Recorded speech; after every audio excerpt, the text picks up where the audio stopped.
after £5 million in dropshipping sales, I can safely say that to find profitable products, you need to.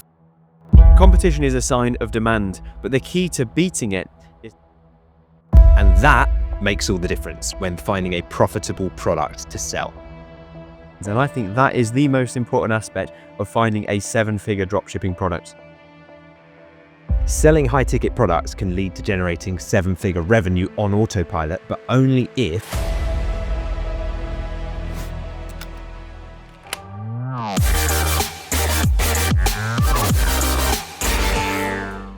Welcome to the Dropship Unlocked podcast.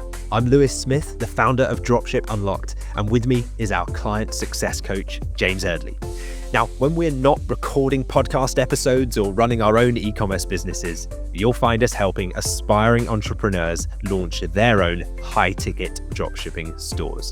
So if you're ready to build your own 6 or even 7-figure online business, then head over to dropshipunlocked.com/start. Now, sit back, relax, and let's unlock your potential with the Dropship Unlocked podcast. Today, we're going to be diving into one of the most crucial aspects of building a successful dropshipping business, and that is choosing which products to sell. Lewis, product selection is one of the biggest questions we get asked by new members. So how do you go about actually choosing the right high-ticket products for your store? What is the first thing that somebody should be looking for? Yeah, it's a great question and one that we hear a lot from our members, isn't it? I think the first thing that I always say to members is to start with just brainstorming ideas. Try and remove the restrictions or the limitations and just get 50 ideas down on paper. I say paper, you can use a digital device if you so choose, but on your phone, on a Google Doc or whatever, and just don't restrict yourself, just get ideas down, because later we can move on to the niche validation criteria, which is a way of us whittling down those ideas into the ones that are the most likely to succeed based on data. And what I think is helpful there as well is as you're going through that process of whittling down your ideas and starting to be a bit more restrictive around what you might want to sell in your store to set you up for the best chance of success, you will start to generate new ideas as a result of going through the criteria. So don't feel like your list of 50 ideas that you first come up with will be the only ones that you ever encounter. That's just your starting point. Those are your seed ideas. From there, we start to look and we understand and we look at the criteria and we narrow it down, whittle it down. Then we can move through the different criteria. So we start off by checking that there's enough demand out there and that the products are sold at a high enough average price. So we want to find products that are already being searched for by customers on Google. And we can use tools like Keywords Everywhere. There's a great tool for that tells us the Google search volume in the country that you're selling into per month. So we know roughly how many people are searching for that product on Google per month. And then that gives us an indication of whether there's existing demand there or not. So that's one of many criteria. This makes sure that we're going into business serving an existing market, not going into it thinking, well, I like these products, so hopefully everyone else will, or hopefully I'll find my customers. That's risky ground. That's kind of shaky ground to be building a business on. And if it's your first e-commerce business, an online business, and you want to minimize the chance of failure, then there are some criteria we can follow to maximize our chances of success from the outset. And in terms of price as well, I focus on products when we use our trademarked home turf advantage model. I look for products that have a decent price range of usually between, say, £300 to £2,000 is kind of the sweet spot we usually see. Now, of course, there are exceptions to that. We were speaking to someone the other day whose average price point is £9,000 within our program. And others we've seen, products go or sales go for over 100,000. So like that's not a complete black and white rule, but usually the sweet spot, if you don't want to have lots of phone calls with your customers and you want them to make purchases through your website without having to interact with a human, £300 and above guarantees that you'll make enough profit per sale for it to be worth it. And kind of around the 2,000 or up to £2,000 means they will be happy to make the purchase without necessarily needing a phone call. As soon as you go above that, it starts getting into the territory of like, well, if I'm going to drop 5 grand on this order, I want to speak to someone. And that's fine. That might be your model, but just be willing to have phone support in place if that's what you're going to do. So yeah, just some starter criteria there for us to get the conversation started. Perfect. Yeah, love this approach. It's a genius concept because you start out broad with just brainstorming 50 ideas, and then you apply the criteria to each individual niche until you have a winner at the end. So we start with 50, then we're going to look for demand and make sure there's over 10,000 searches per month in the UK or the country that you're selling. And then we're going to look to see if the average price is above 300 as a minimum for all the products within that niche of products that we're looking at. So by now we'll have validated for demand and price. And like you said, that person's got a great example who went through this process in the program. Spoke with him a few days ago. He's going to be coming on the podcast either next week or in 2 weeks' time. So look out for that one. It's been very exciting. He's about to hit £1 million in sales with a £9,000 average order value. So this is obviously 9,000 is well above where we kind of set the store out as saying high ticket between 300 and 2,000 or 3,000. How do you think he evolved into going into those high prices? Yeah, well, it's something that doesn't happen by accident. I can assure you of that. It's very intentional. If you want a product value, an average order value of £9,000, then that obviously means that many of his sales are for a lot more than that, and some might be for less, but it's averaging out at 9,000. Now, just to bear in mind, that doesn't mean that every product is £9,000 on his store. It could be that he's we know from this individual that he's doing quite a lot of business to business sales where they might buy items in bulk. They might buy 5 or 6 of one item, and therefore £9,000 is quite fast to reach when you're selling products that might be £1,000, £2,000, £2,500 per item. And so, yeah, very intentional and following the home turf advantage model to a T, really, just making sure that he's going into it with a view of like what the criteria are that he wants in a business, a lifestyle business from the outset, so that he lands in that position and has a business that makes £9,000 sales regularly. It's super exciting, isn't it? You think £9,000 per sale can mean every single day. If he just gets 2 sales a day, that's £18,000 in revenue, which at an average of a 30% profit margin is, what's that, about £6,000 per day with profit. And there's no way he's going to be spending that much on ads. So there's a significant amount of profit coming through the business every day, so he can continue to scale. So the sky's the limit with this sort of business. And we will continue in a second just to go through the rest of the niche validation criteria for everyone that's going to be listening to the end of this podcast. We've been through the first 2, and there's about 9 in total that we'll go through before finding the winner. But I just want to throw a few assumptions that people might have when they come into trying to choose a dropshipping product. And I had to break these assumptions when I came across the Dropship Unlock Masterclass and the way that you validate your niches, Lewis, is some people think that you can create a dropshipping store around any product. So first of all, we need to break that one down. And some people also think that there's probably only 5 to 10 different products that would work really well.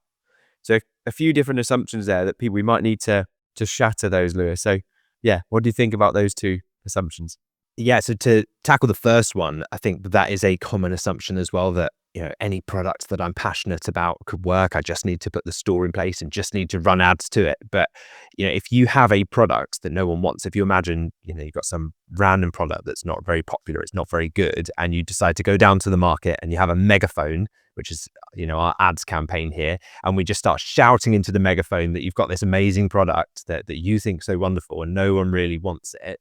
Doesn't matter how loud you shout, doesn't matter how many people are at the market. If they're not interested in the thing you're selling, you can't force an unpopular product on a market. Just by shouting louder about it, it's not going to make it work profitably. You might get a few sales here and there, but your cost to acquire those sales in advertising spend is probably going to be prohibitively high for it to be worthwhile. So yeah, that's definitely a myth that we need to bust today, that any products can work. That's not true. There are a set of criteria that make this model specifically, the home turf advantage, work. And we've proven it many, many times by putting these criteria to the test. The other myth, which is, like you said, the other end of the spectrum, is people might think, okay, well, if that's the case and it's very restrictive, then surely there are only like 5 or 10 products that that could work. And again, we've got evidence to suggest the complete opposite of that just by looking at the variety of products that are sold in our community. Just the knowledge that we have of what some of our members are selling, they're so broad. You've got completely different types of stores, types of products, types of niches, demographics, B2C, B2B. It's a very you have to come into this with like an abundance mindset, and it's quite difficult, I think, sometimes when we're sitting at home in front of our own computer in our own house, and maybe there's no one else in your room or your house, to kind of think that way, that like, oh, there can't be that many people out there that would want that many products.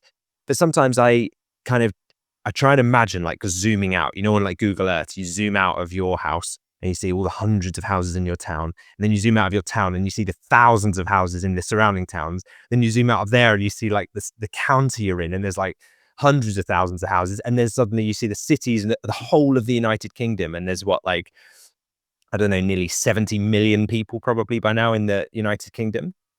That's a lot of people. We don't need 70 million customers. We just need a few per day. Like you said, 2 per day. If your average order value is 9,000 per order and you're making 6,000 profit a day. Now, I'm not saying you're going to get that overnight. I'm not saying that that will be your situation. If you pick a niche that's maybe a little bit lower price than that, totally fine. It can still work.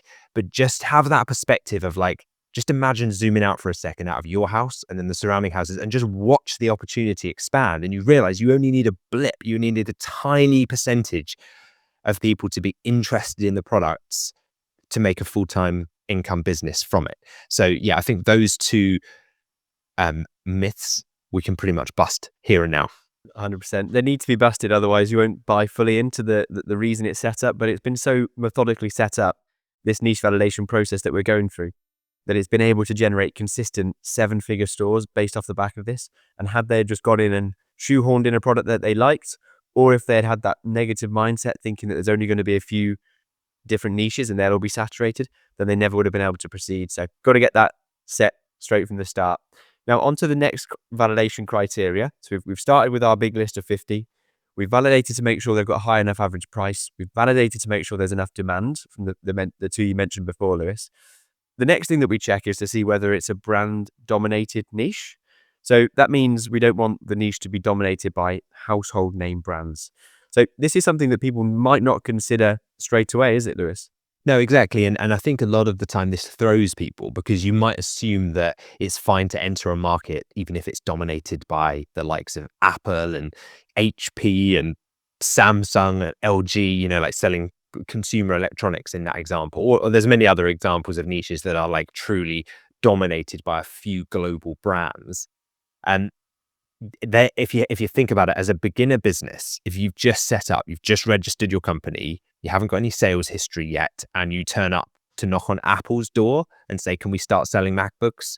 They're unlikely to want to supply you without you jumping through a few hoops first. I mean, they might do. I don't actually know Apple's trading policies in terms of opening accounts, but it's unlikely that even if you do get them as a supplier, that people are going to flock to your store to buy those products, especially when brands like that often sell directly from their own websites anyway. So that's definitely something that you can make life a lot easier for yourself going into this by not going into a niche that is so dominated by globally known brands. The litmus test that I like to apply to this when our members are asking about this is, if you were to go to your friends and say the list of the brands that are in that niche that you're thinking of going into, so the manufacturers of the products, would your friends know them? Would they immediately say, oh, well, I know Apple, I know Samsung, I know LG? If they would, chances are they're probably globally known brands. They're like dominated by certain big companies that it's going to be quite difficult to infiltrate that market. Whereas if you were to read off 5, 6, 7 suppliers, and the friends and family that you put them to say, well, no, I've never heard of those, chances are it's kind of a small enough industry for you to be able to go get a trade account with these suppliers and start selling. Now, when I'm talking about suppliers here, I'm not talking about directories. I'm not talking about supplier directories, dropshipping directories. I'm talking about the actual manufacturers of the product, usually in most cases, where they're based in the UK. They might not manufacture the products in the UK, but they have them on the shelves in a warehouse in the UK, or certainly in like Europe, like close enough to get fast delivery to your customers. Those are the types of suppliers that are going to likely say yes to working with you, and also that you're going to have the best shot of selling their products because they're not the biggest retailers in the world, the biggest brands in the world. Another underappreciated niche criteria is the number of brands in a niche. We want to make sure that we have at least 10 brands that we know we can get going into that niche before we decide to pull the trigger and go ahead with it. Because if we go into a niche and maybe we've only found 2 or 3 brands that we could work with, well, one of them might not answer the phone. One of them might say, no, we're not opening an account for you guys yet. Give us 6 months, a year. And the other one, you might sign and sell none of their products. And suddenly you don't really have much of a business. But if we've got 10, chances are you're going to sign 2 or 3 straight away. You will probably get the next couple down the line in a few weeks' time. And maybe there's a couple that you don't get straight away, but at least you'll be making sales and you'll start to build that sales history, that track record. And then later you'll probably get the remaining suppliers contacting you saying, hey, we see you're selling all of our competitors' brand products. Can you also stock ours as well? And I say stock, like digitally stock. I don't mean actually buy stock, because obviously you don't need to do that with dropshipping. But yeah, I want to know that there are enough brands in a market before I go into that market, because I don't want to be there 6 months down the line thinking, well, I can't find any more suppliers. I'm kind of stuck here. Like I've got, I've hit a dead end. I also, another thing, want to know that there is enough competition to prove that there's demand. So we can look at the demand in terms of the search volume, but I also want to know there are other people like me who are doing what I'm doing in that market. Most people shy away from this and they think that if they find someone else who's selling brands, who's drop shipping in that market, that it's a bad thing, that they think, oh, well, it's been done, I can't compete with that, But I see the opposite. Again, remember that analogy of like zooming out and looking at the whole of the country that you're in and how many millions of people there are. The retailer, the competitor that you've found that's doing the same model as you, might only be getting a few of those people per day to buy from them. That leaves a lot of people out there who are also interested in that market who can now buy from you and become your customers. So I always want to see that there's enough competition there and enough other retailers to prove to me that it's worth going into, because they wouldn't be there if they weren't making money. That's the clue here. And I also look at reviews as well. I want to see that reviews from suppliers, products that I'm thinking of selling, or even reviews from other retailers on there, to see that there's traction, to see that people are making sales, and to see that they're happy with those sales as well. And yeah, if there's common themes in those reviews and you see that customers are maybe dissatisfied with certain features, that could be your opportunity to offer a better version of that experience. So like, are they upset by the customer service or the selection of products or things like that you could come in and offer a better service than what's already out there in the market. So yeah, I'd see competition as a good thing. And I used to be intimidated by competition, and I still have people sometimes jumping on Q&A calls with me in the masterclass, and they say that they've seen other retailers out there that are established, and they feel intimidated by the size of the competition that's out there. But I have to go back and say exactly as you've done there, Lewis, and say we just need a small slice of the pie. We need to start from somewhere. We need to just start selling. And it's surprising sometimes how small and simple and basic your website needs to be in order to start generating that first bit of revenue for your business. So yeah, love this methodical process that we've got when it comes to validating a niche. We've made sure there's a good average ticket price. We've made sure that there's enough demand, that the niche isn't brand dominated, that there's at least 10 different brands, and finally that there's plenty of competition here, enough competition to justify that there's some market there for us to go into. At least 3 direct competitors is what we set. So we've applied these criteria that you mentioned there, Lewis, the 5 that we've been through. There's a few more criteria then to apply that we lay out in the program, and then we'll have a winning niche that we've validated that we can be confident to enter.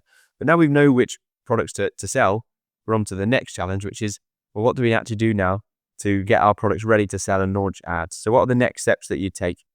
Yeah, so now that you know which products you're going to sell based on data, not just, I feel that these products might sell, but it's like I've got evidence here in a spreadsheet that I can see exactly why they're going to succeed. Now we actually need to partner with the suppliers that we identified so we can actually fulfill the orders for these products and make sure that we can list the right brands on our site that customers are searching for, so we can generate sales, and then we can have those suppliers send the orders out to the customers. So that's probably the next step. And even before doing that, there are a few foundational things that I'd advise putting in place. So the first is we always like to set up a limited company. If we're doing business with suppliers, it's just a nice professional way of presenting yourself. It's good from an accounting perspective. It's good from a liability protection perspective. So setting up a limited company. And then once you have the limited company, setting up a business bank account as well is a good place to start. Keeps all the finances separate from your personal. It doesn't get messy at the end of the year and tax return time. You can just have everything go in and out of the company as it should do. And we can start to build up our initial Shopify store, which we call our minimum viable store, which we guide you through how to do inside the program. We can then take that store to show suppliers that we're serious, to show them that we have kind of like a shell of a site and say, look, this is where we're going to present your product. Once you have your first supplier, that supplier's products go onto the store and it's no longer a demo store. It's a real store now. You just have one supplier. And then you take that store with the one supplier, supplier's products live on it to your other suppliers, and that's when you can then onboard those, and that's when the momentum starts to build. We call that the snowball effect, when you start getting 2 suppliers, 3 suppliers, 4 suppliers, and before you know it, you've got like a few products to upload and a real store that you've started to build. So once that's done, we can set up things like our policies, and then we can start getting like some ad campaigns live, our email marketing, and that's when it really starts to work as a machine, and it starts to come together, and that's when it will start to generate sales, which is then when it gets exciting. Yeah, but it comes to life after the work that you do. It's all front loaded. And then once you're up and running alive, you know that you're going to sell. And we had a conversation with a member a few days ago, and he was being doubted by his friends or family about the products that he was going to sell. But he had an immediate comeback to that, because he had said, well, actually, I know they're going to sell, not just based on a hunch, not just based on the feeling and thoughts that I've got thinking that they're going to sell, but actually based on the data, the spreadsheet that he'd been through, to know that there's clear demand, clearly people selling, and it's ready to go. So that's what it gives you the confidence to know that you're going to make sales in that, as long as you go through that niche validation criteria. So it's super, super powerful.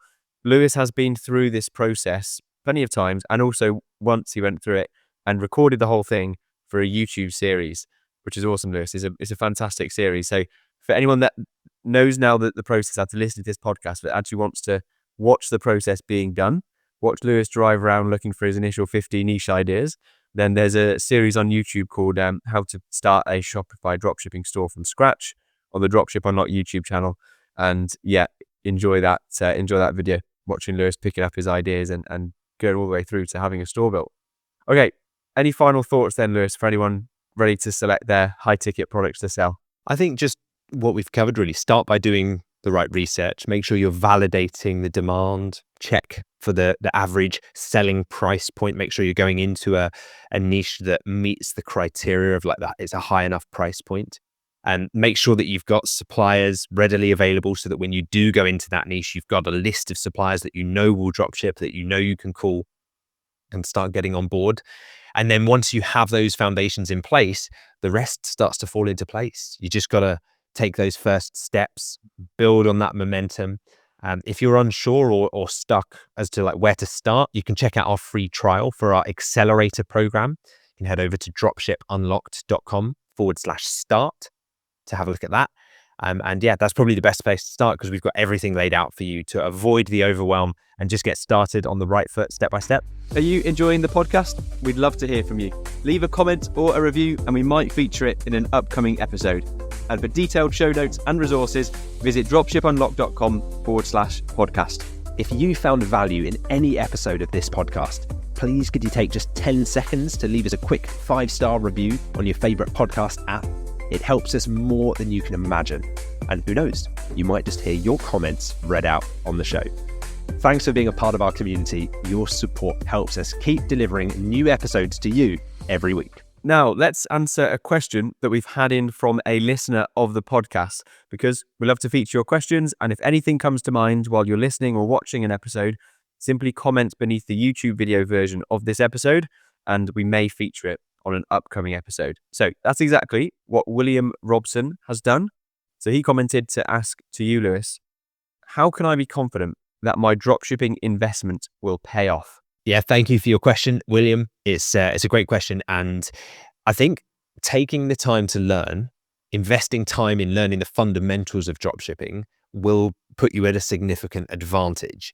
The more you understand, the more confident you're going to be in the decisions that you make. So like we talked about, choosing a validated product is another thing, making sure that you've selected products that have proven demand and use market research and validation techniques like we've talked about today to just ensure that the products that you're thinking of selling have a track record of success. There's data behind why you're choosing them. I think the other tip to making sure your investment pays off would be to get around other successful people that have done this and are doing this. Surround yourself with those people who've done it before, join communities, connect with mentors, listen to their stories. And that kind of experience that you glean from them will give you the confidence to then push through the challenges that you have. So you've got to enter with the right mindset. Be prepared for the long term. It's a positive, growth-oriented mindset that you're going to need for this, because you will face setbacks along the way. We'll be totally upfront with you and honest right now, you will. But persistence pays off. And if you're around other people when you face those setbacks, it's going to be 10 times easier for you to overcome them. So you can break through those challenges. And if you follow the right steps, stay consistent, keep learning, your investment will pay off over time. It's just all about staying focused and committed. Hopefully that answers your question. Yeah, it's a great question. And the best way I like to talk about your investment and getting a return on that is not just with the dropshipping business that, we've seen multiple people go to 6-figure, 7-figure revenues.